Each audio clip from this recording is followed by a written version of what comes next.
So now you're talking about way more G than that. And what I do know from the numbers, when we did our 490 or 304 mile an hour run, at that speed, the tyre has a constant tearing force this way. Yes. Of 7,000 kilos, 7 tonnes. To try and get your head around, what does that even mean? You know, what's a 7-tonne tearing force on a tyre? Yeah. Okay. So imagine taking the rim out of the tyre. So now you've just got the tyre and you get a nice big steel chain through the tyre. Yes. You're then talking about picking up 3.5 shear-on off the ground, and that is the constant load at that speed on the tyres.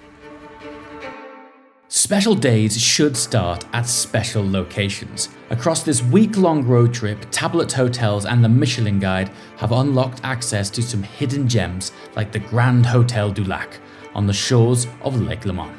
It's day 3 of our adventure and we have been invited to one of the most exclusive hypercar handovers in the world for the Sing Collection.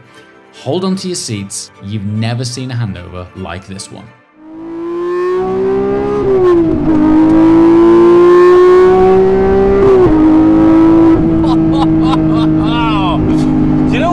Cool about this trip. This is the first time that I've had the GT3 on the road since the new interior. So to be inside a car that feels so familiar but entirely new is very exciting indeed. Anyway, speaking of excitement, one of the major perks of partnering with people like Chubb is that they can open doors to incredibly exclusive things. And there's nothing like that in a tunnel. And today is one of those such days. As the title of this video would suggest, we're on our way to Bugatti to see one of the most impressive collections and handovers of record edition Bugattis that I think I'm actually aware of in private ownership. So stay tuned, it's about to get hyper cool.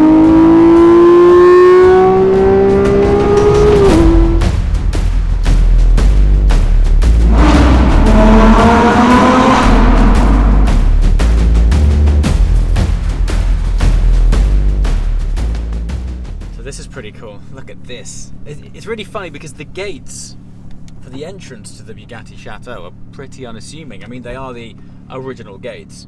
And then you drive under this original wall straight through in front of the main chateau, and outside there is a collection of record edition Bugattis, all owned by one guy.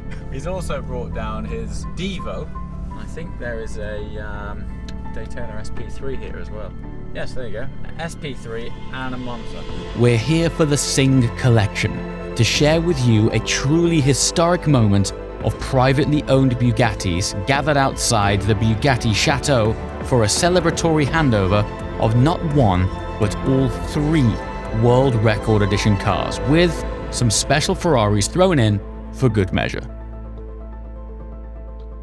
Okay, welcome to the iconic Bugatti Chateau. Now today we have none other than Bugatti development driver Andy Wallace with us. Great to see you again, buddy. Oh, great How's to things? see you too. Fantastic. You okay? Yeah. And behind us we have all 3 World Record Edition Bugattis, and there's no man better placed to set context as to why these 3 are so special. Shall we start where it started? Yeah. So when you were developing these cars, you were already the world's fastest production car, and you thought, I'll tell you what we'll do, let's make it faster.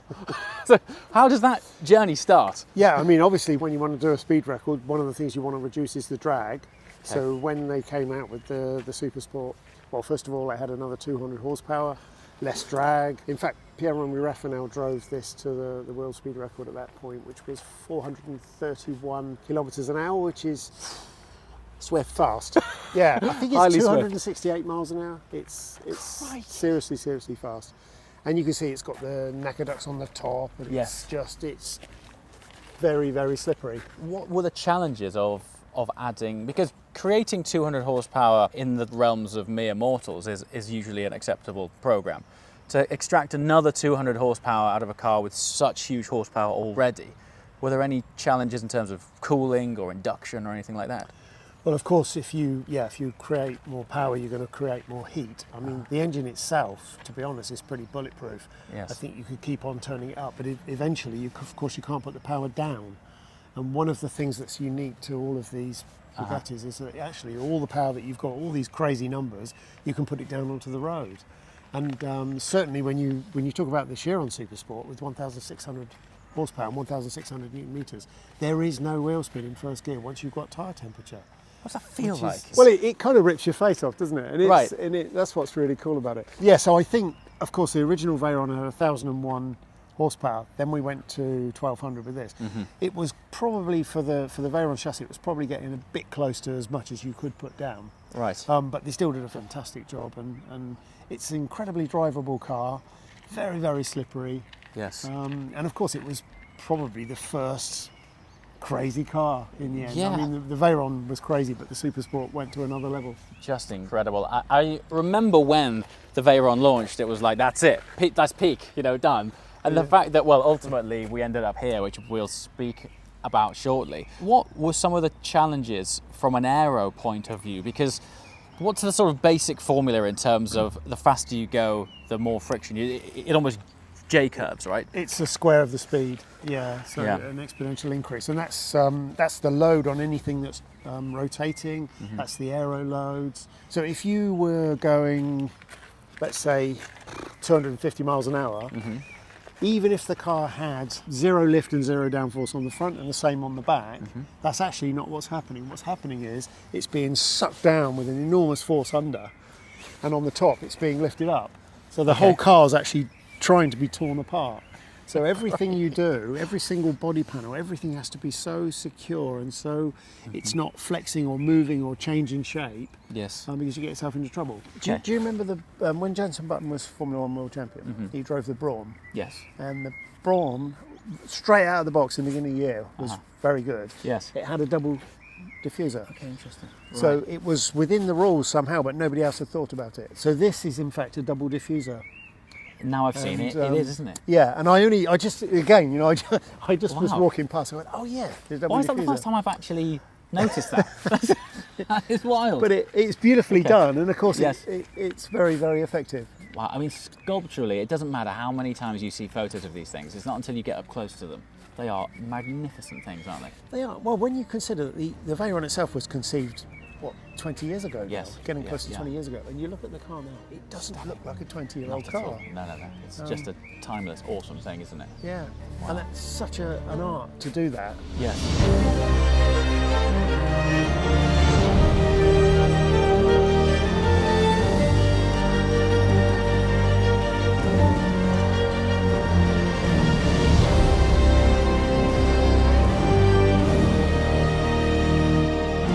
Okay, so taking fundamentally a similar platform, 1,200 horsepower, quad turbo. I mean, first of all, I was majorly impressed because historically, twin clutch boxes have never been that conducive to dealing with that much torque.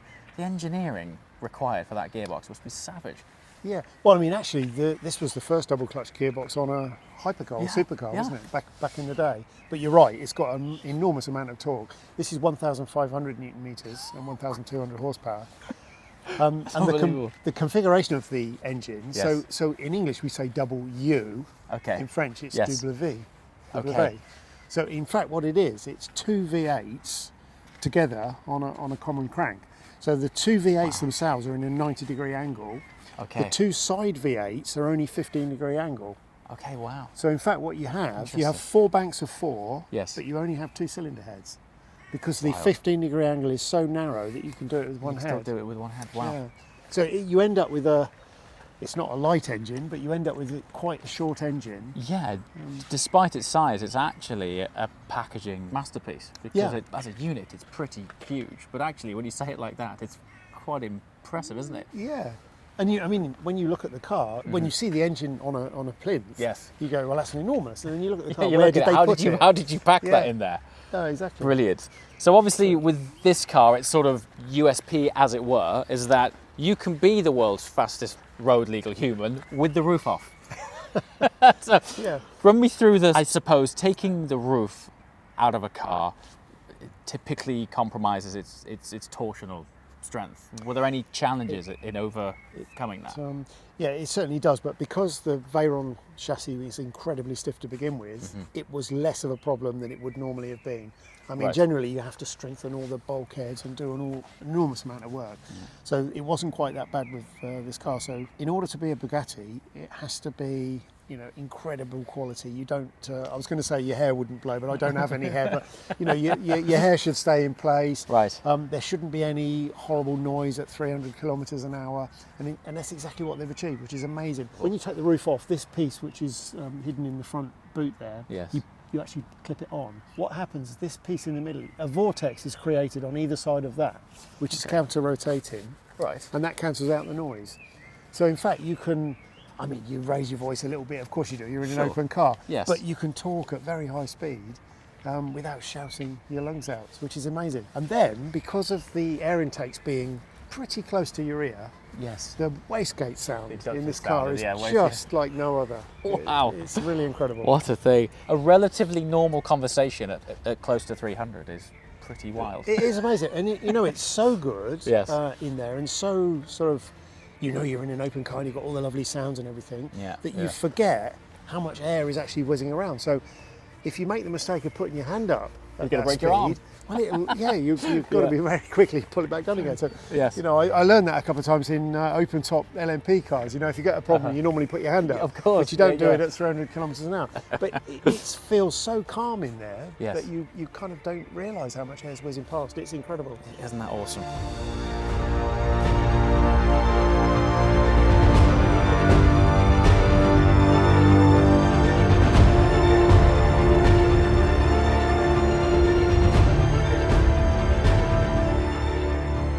All of the modern Bugattis have got so much torque that actually, and a lot of grip from the tyre surface, so that the wheel itself can spin relative to the tyre. So it can effectively spin with inside it. Yeah, as it were, inside yes. it, yeah, and it's not something you want to do, because once you No. start that process, it'll polish, Right. and it'll do it more and Okay. more. Back in the day, you would say, well, okay, if the tyre does spin, you can have a balance issue, because you know Right. once the wheel's balanced. Yes. But the Michelin tyres are so well balanced. And I know this from the race cars too. What they do is balance the wheel, Yes. and then when they add new sets of tyres on, they don't even bother balancing them, because Wow. they're so perfect. So it's not so much that, but it's still undesirable. So what they did, they came up, and this is the PAX run flat system. They came up with the solution, which is you fit the wheel and Okay. tyre together so tightly that it can't spin. But that meant that there was only 2 machines in the world that can change the tyres. Seriously. So yeah, so that So was. that's why you used to have to send them away. And that's why they ended up being very expensive. So the solution on the Chiron is we just glue them on. Okay, so it's literally bonded to it. Yeah, but it's a special glue that breaks very easily when you break the seal to take the tyre off, but it won't interesting. let it spin radially. Right. So, I mean, on the subject of tyres, I recall when I had my first test drive with you those years back. I think we were Jebel Hafit. Yes, in that's right, the, yeah. in the original Chiron. You mentioned the was stat to brilliant. me. It was amazing. What a stretch of tarmac. But there were some stats from there that just, I think it's the small details that actually set context to the Yeah. entire car. Run through again the re-engineering you had to do of the Schrader valve based on the amount of G it was typically subject to at higher speed. Well, if we get down here to the wheel, so the numbers I'm going to give you are actually for 420 kilometres an hour, which is 261. And of course, now these cars, we've lifted the limit up Yes. with the Super Sport to 440, and this model, the 300 plus, to 445.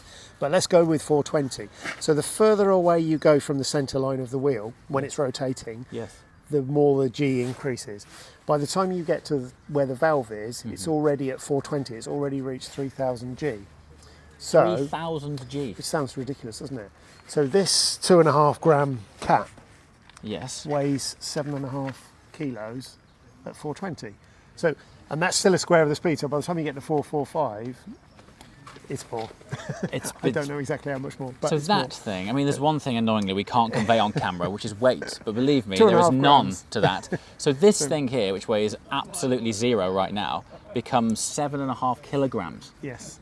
And it's 7.5 kilograms trying to go away from Trying the to centre escape. line of the wheel. Yeah. So you had to re-engineer. I mean, these are problems which typically don't exist. Yeah, that's right. So you go to a new performance area and then you create a problem which then you solve and so on and so on. Okay. So can you imagine? So this is going through that. So what was happening was the stalk was bending at high speed, and then some air was escaping.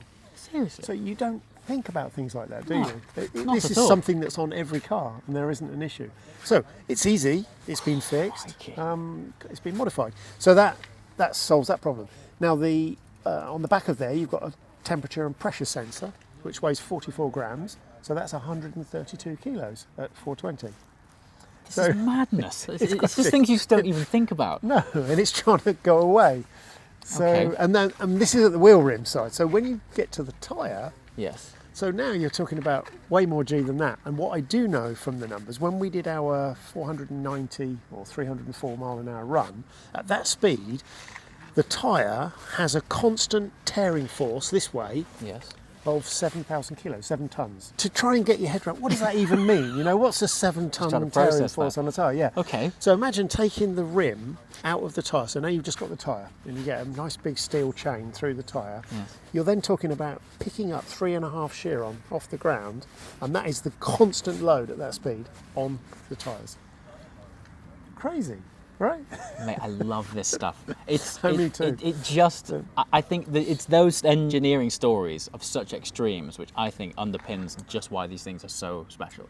Yeah, and it also goes to be a lesson, like don't build something like that in your shed, right? Yeah, It needs to be that's properly it. engineered. Sure. Yeah, so yeah. Bugatti are always making sure that they have headroom everywhere on the performance. So in fact, this tyre, if you read the side, it's BG2. Okay. So this is a tyre that's specially made for the Super Sport and the 300 Plus. Okay, wow. So the standard tyre, which was a BG1, Yes. was still a Pilot Sport Cup 2. They did all their testing on the rig in the US, which is the rig they used to test the space shuttle tyres back in the day. Right. And although they said, okay, it can do the speed, the rough speed that we thought we would do, for Michelin it was too close to the edge. So what they did, they before the last layer of rubber goes on, there are some metal radially around the tyre, some metal strands that go around which try to hold the tyre in shape at speed.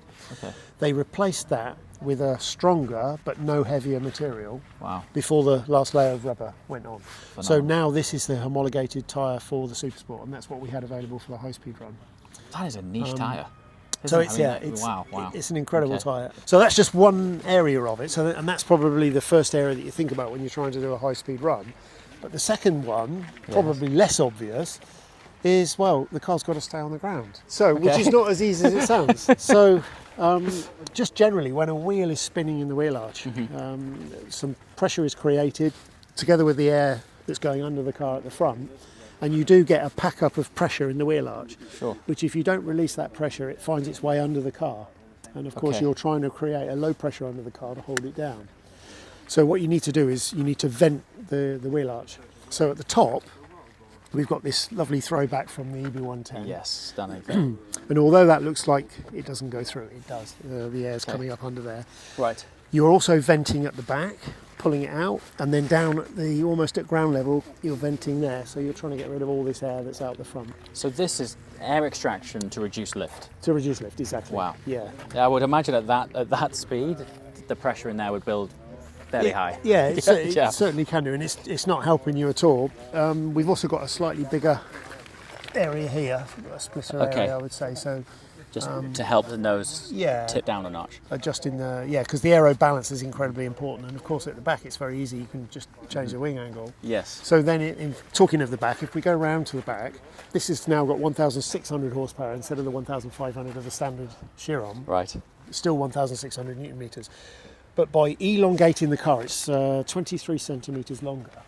Okay. So effectively a long tail, if you It like. does have a little long tail on it, hasn't it? It does. Yeah. But one of the great benefits of that, so the diffuser Wow, it starts goes in the same really, place, but really because far the under. car's longer, Yes. the slope brings the exit of the diffuser higher off the ground, which then brings it closer to the top back of the body.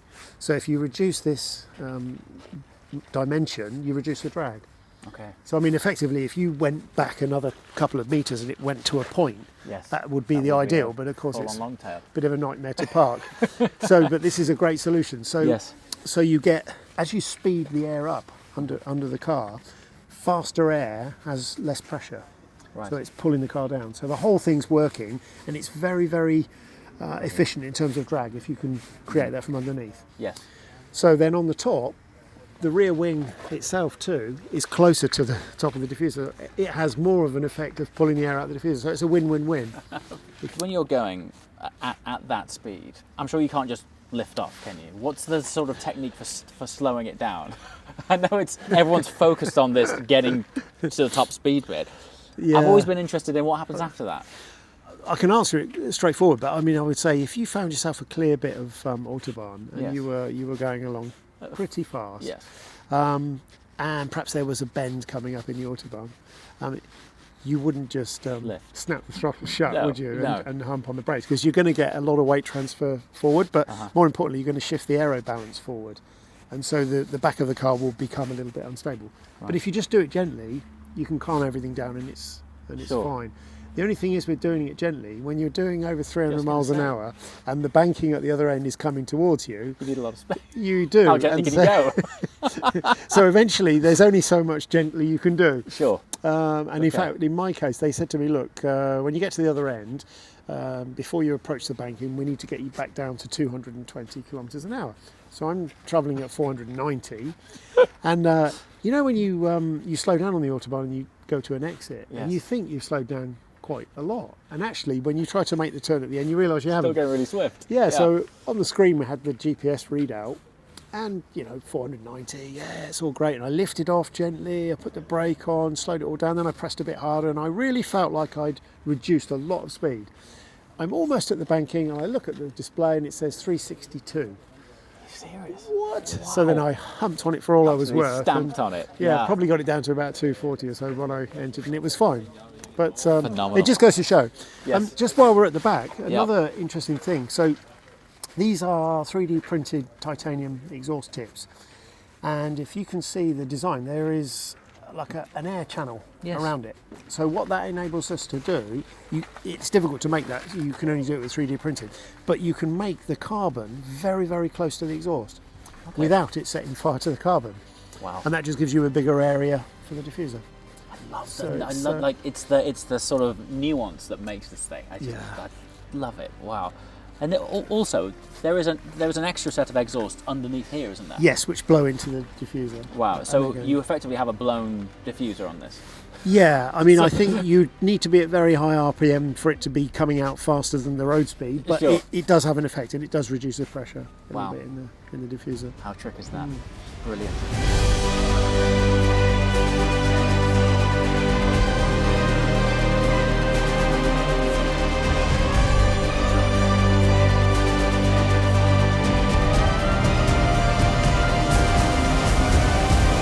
As you know, if you achieve that, say, at 100 kilometres an hour or 200 kilometres an hour, that doesn't necessarily mean that you will as you go faster. So generally what happens, you get more lift at the front and more downforce on the back as you go faster. So you can only, using only the pieces that are active on the standard road car, it's all we did. So there's two flaps in the front diffuser that can change hydraulically, rear wing angle can change. We probably had something like 300 kilos of lift on the front and a couple of hundred kilos of downforce on the back, but it's still not more than the static weight, so it's not going to take off. Okay. But just to get that in your mind, the numbers we were talking about, if it was 0-0 and you were doing 300 miles an hour, you've got 2,000 kilos of suction under the car, if you like, and then you've got 2,000 kilos of lift over the top surface, and those two cancel each other out. So that's to create a neutral amount of downforce on the tyre.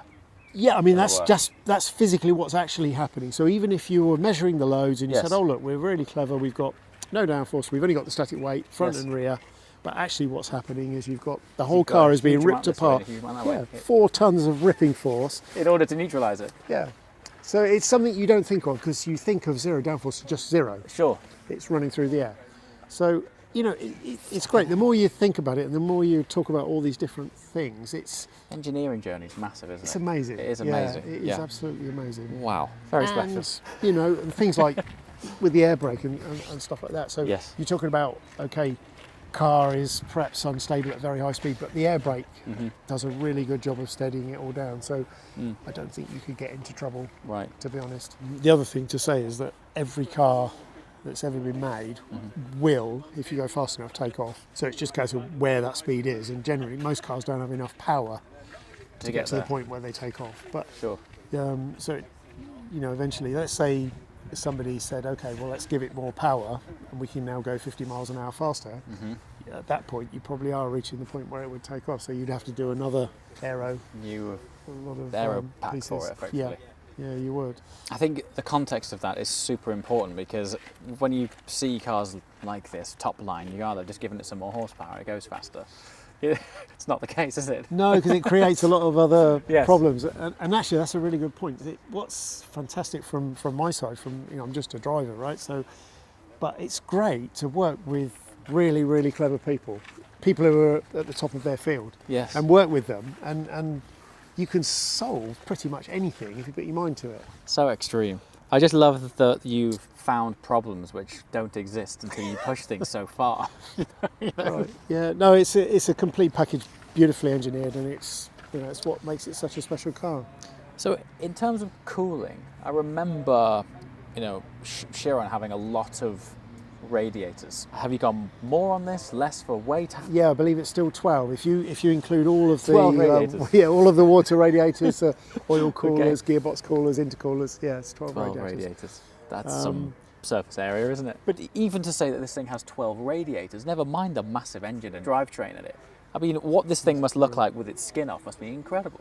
And you see lots of actually beautifully manufactured pieces which you don't normally see. Yeah. And you think, it's a shame, really, isn't it? why would they bother to make that look so nice? Well, because it's a Bugatti, right? Sure. So that's Yeah. what you do. I've been almost 13 years at Bugatti now, and I have never seen one engine failure in all the time I've been here. It just doesn't happen. Wow. So Phenomenal.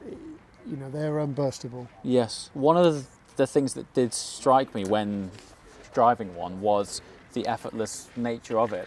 You'd be forgiven for reading these stats on paper and thinking this thing must be an animal. Yes. And actually you can just waft along in it if you want to. Yeah, you can. And it's funny with stats. I mean, stats are important, of course they are, but I know some people who've picked up the stats of the Chiron and they'd say, okay, it's it's 1950 kilos or whatever, and it's got all this horsepower, and then, well, it can't be any good to drive because it weighs nearly 2 tons. But then that's just plain wrong. Sure. You jump in the car. It's to physics, isn't it? Well, it does, but also centre of gravity is very low. Yes. The steering feel is amazing for a car that's nearly 2 tons, and the whole package makes a car, and you can't just have one standout crazy stat on a car and say, well, that's it, that's a great car. Sure. I'm always impressed how fast you can stop from, let's say you're doing 200 miles an hour, which is, that's faster than anybody's book. Yes. You can stop this car from 200 miles an hour just like that. In incredible stability. Yeah. Which is what amazing. a thing. Well, Andy, thank you so much. Every time I'm next to you on camera, I always go away with a little bit of a headache because the numbers are so fantastic. So it's a real honour, and hopefully we'll catch up soon, and at some point we'll get into a car again. Yeah, which will be fun. That's it. Yeah, brilliant. Listen, thank you sure so much. We will. Thank you. Thanks, mate. Pleasure. Okay, so I know we've just focused on the 3 record edition cars, but the owner has brought down all 5 of his Bugattis for this very special moment. I mean, that's impressive, isn't it?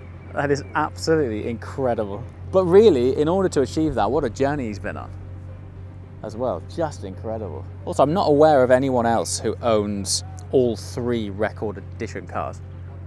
If you are aware, comments below. I'm not. That's incredible. There's one thing owning these incredible cars, but what about living with them? The securing and insuring and considerations you simply don't have to think about with conventional cars. We've got an exclusive insight into exactly that with the man who takes care of it all. You just got me thinking, I don't know of another brand who has a literal chateau as their HQ. Yeah. And inside there's some incredible artifacts. And I was thinking, there's one thing insuring this. Well, first of all, how do you go about insuring something like this? I mean, we won't speak about value because I think it's a bit crude, but anyone can research this and it's unbelievable. Yeah, how the value. Where do you start? You've got value and insane power and all sorts of risk here. Yeah. But the reality is what, as an insurer, we're concerned about is who the owner is. So our biggest thing is who owns them, how long have they been driving these style of cars, what's their experience like, you know, accidents, length of licence, Right. and then how they look after the cars. So parking outside the Bugatti Chateau on a sunny day is fine. It's great. Yeah, it's great. Yeah, Okay. yeah, ideal. But then when they take them home, you know, Yes. the garage facility, is it large enough for them all to be? Have they got good exits? Okay. Good fire protection, good security, and that's our biggest concern. And then of course how they're using them. And I think that's the good thing is we insure a lot of people that have more than one car, so Yes. the use is a bit lower.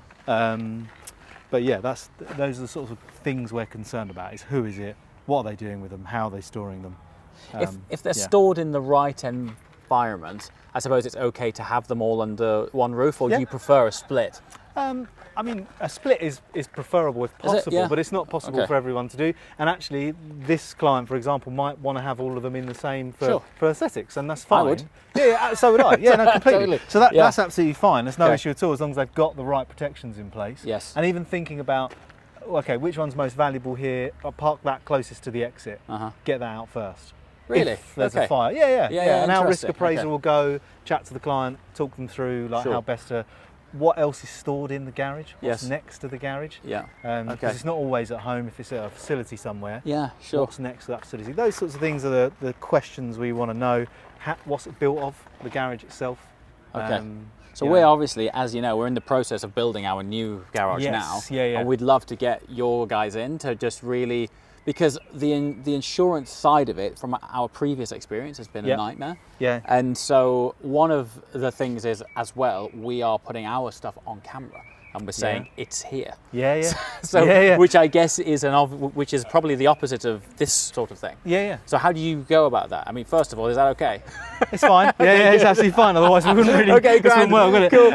Yeah, no, it's fine as long as you've got the right protections in place there at the Okay. facility. So we'll send out a risk appraiser who's a security specialist. They'll understand what Okay. protections you can have Yeah. and how best to protect it. So it might be that you have raising bollards. Sure. So that Okay. at night when you lock and leave, Yes. no one can drive the cars out. Sure. Yeah, absolutely. And then some fire suppressants, etc. Fire suppressants, yeah, really important. brilliant. Also the locality, like how close you are to the closest fire station. Yes. That's an important point. How do they get there? Yeah. We sometimes will ask local quite fire close, actually. brigades. Good. Yeah, I've seen Which that. is good news. I've already Googled You've been it. on Google I've Maps. checked it. Yeah. It's not far away. Yeah. No, I'm all about the risk. But no, in all seriousness, getting the fire brigade in, doing Yeah. a salvage, tack and salvage plan, is a brilliant thing to do. Mega. For, All right, for insurers, you know, it really Yeah. helps us, gives us comfort. Okay. And something we regularly recommend. Well, we're really on a journey of taking these guys along.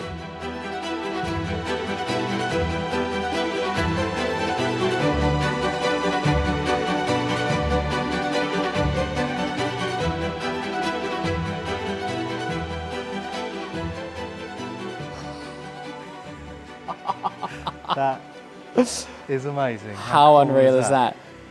Look at the hinges. I was going to say, forget the They're carbon bottle of stunning. champagne. Look at this thing, it's incredible. Unreal. So the whole case is carbon. The hinges look like billet, and the entire bottle is carbon fibre. Insane. Isn't that mad? You don't get a better bottle You of don't. champagne than that. No, one no, of no. one as well. One of Just one. to really, yeah. What I love, on the back there is a little dial that tells you the temperature it's at too. Good. So it sort That's of keeps important. it at its Yeah, appropriate yeah. ambient temperature. So They've thought of everything. yeah.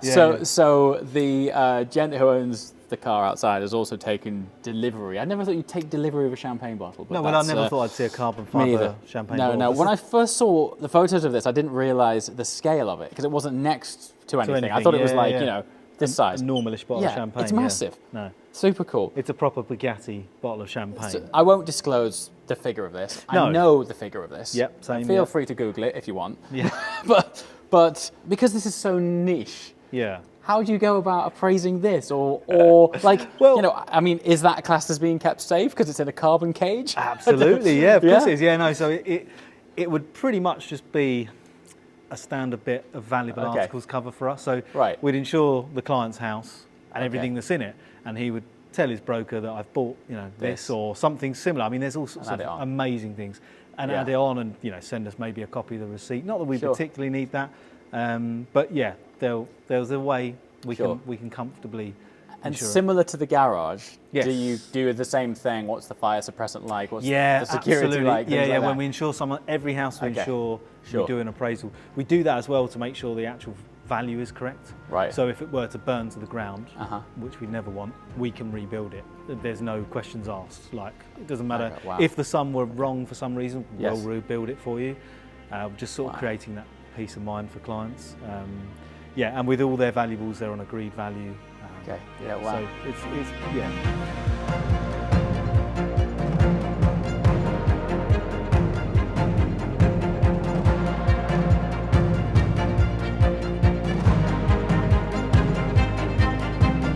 Well, that was above average. Crikey. I mean, it's funny that there's one thing when you see them out in the wild at like owners' meets and events like, you know, car shows and the Festival of Speed and things like that. But for one guy, the Sing collection, to have them all there for a very special handover and to be part of that, and importantly, thank you so much to the Sing collection for ultimately allowing us behind those doors to share it with you. It doesn't take me to tell you that that's not the kind of thing that happens every day, and I just can't thank everyone at Bugatti and the whole team involved in that enough for allowing us access and to get out these cameras. So thanks very much. Let me know in the comments below what you thought of that experience, and we'll see you next time. Ciao!